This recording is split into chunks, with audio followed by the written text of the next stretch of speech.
Okay, YouTube, Island Homesteader here. Good afternoon. Today's March the 27th, Tuesday. It's been a week and 2 days since planting the garden, so this will be the first update. The plan is to try to do an update once a week. It's been a couple of days since then.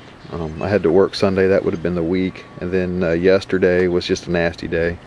Raining, blowing 20 to 30 miles an hour. It's pretty breezy today. Hopefully the sound isn't too bad on here. I've tried some suggestions and put a piece of foam over the microphone on the camera, so maybe that'll block some of it out. But this will be the first update for the garden since starting it this year. Not a whole lot to report. There are some changes down there, so we'll take the aerial view from up here and then we'll go down in the garden and take a look. Okay, like I said, not a whole lot has changed.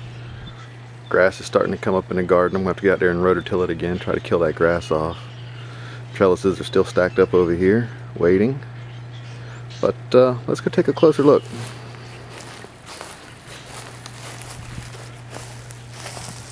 The garlic has started to sprout pretty good in all the boxes. Some of it already had some green tips when I planted it, but it's really starting to come up a lot better now. Like I said, it's been a week and 2 days, so I don't expect a whole lot of change out here, but there are some. The onions they're all standing up now, looking pretty good. Look like they've come over their transplant shock. This is 4 square feet of red sweet onions, and then 5 square feet of the Walla Walla or the Granix. I've called it Walla Walla before, but it may have been Granix. I don't have the tag from the onions anymore. I don't remember which one it was. It was one or the other. So down here in these 4 squares are the rutabagas that I planted. They've all look like they've come through their initial first week and starting to send out some new leaves, so I think that means everything's going in the right direction there. The cabbage, again, it looks like it's starting to send out a few new leaves. The broccoli is doing the same. So let's walk around here to the other side. The other side where the seeds are planted is probably the biggest changes. Here you can see a square of radishes and another square of radishes. I don't have my grid out here with me to look at them, but one of them is just regular cherry bells, and the other one is those watermelon ones, the white on the outside and purple on the inside. But every one of them have come up. I'm going to have to get out here and thin, because radish seeds, they got 2 or 3 in each hole at least, so that's coming right along. I don't know if you could see them in these 2 squares, but these are those green onions, those bunching onions, the green ones, scallion type that I planted, and there are some sprouts. Hopefully you can see that. I'm not sure if you can or not, but and moving on over, I have 4 squares of beets, and they're all coming up pretty good. I'm sure if you can see some of those. Again, several of them in each hole, so there's going to have to be some thinning. But it looks like every hole has got a beet in it, at least one, so we're off to a good start there. Moving down into our lettuces, this square and that square is that mesclun mix, and that square, I think maybe we've just started to get some to break through. There's a few here, and this square have come through. Black seeded Simpson, and these 2 squares, and pretty good sprout. 4 to a square, and again, it's going to require some thinning here shortly when they get a little bigger. Red sales,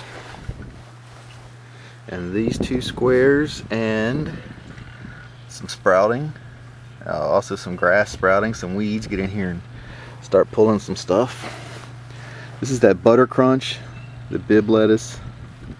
It's looking alright. It's been beat up here the last few days. We've had some pretty heavy rain and some pretty heavy winds.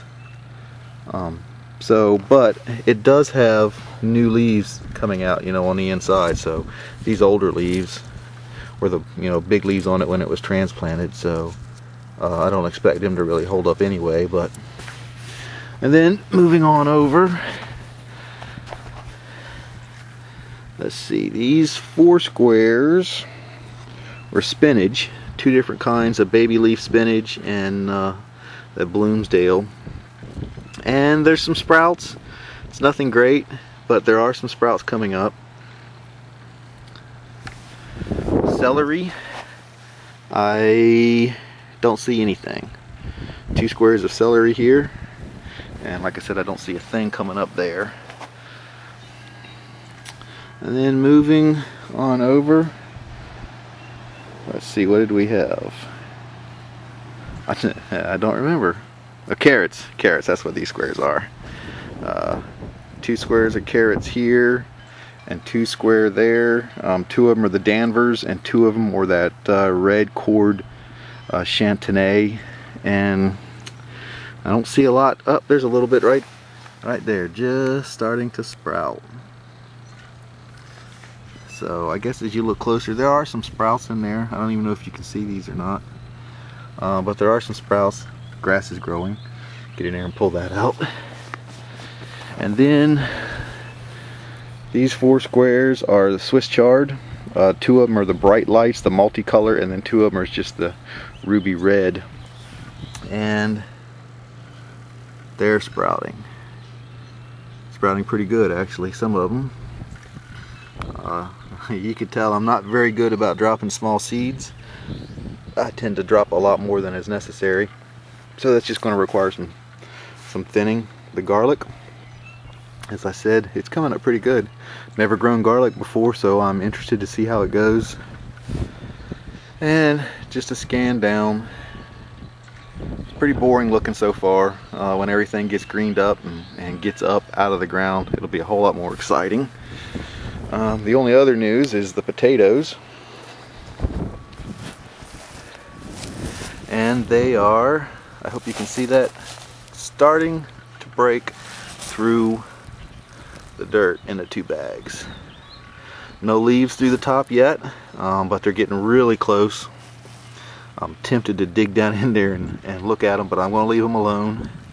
So there's a look at the potato sprouts. That's the closest one right there. It's pretty close. So, question for you people that have grown potatoes in bags like this before: how tall do I let them get before I cover them back over with dirt and keep moving that process along so that I don't mess it up? You know, I've never done it, so just curious how long I need to let them grow up before I cover them back over and keep moving up the bag. So, all right, that's pretty much it, I think. Well, let's go up and look at the tomatoes real quick. And there's the tomatoes, looking just like they did in the last video. I haven't touched them yet to clean out the pots from last year. But I do have a question for those of you that do a lot of container growing, especially tomatoes. I'm looking at replacing my pots this year because these are several years old and they're starting to break down in the sun, and was just wondering what is a good size. I was considering 16-inch pots. I think they are 14-inch pots, I think, at Home Depot, with trays on the bottom. They're like $9.50 for the pot and $5 for the tray, something like that. And then I was looking at maybe doing 10 of them up here on the deck. That's adding a few more than last year.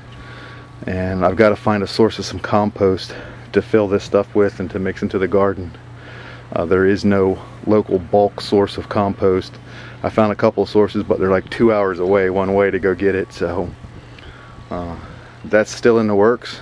So, but any help that you guys can give would be appreciated. Like I said, I think they're 14-inch pots is the ones I've looked at Home Depot. So is that big enough? I think that's what I got, you know, here.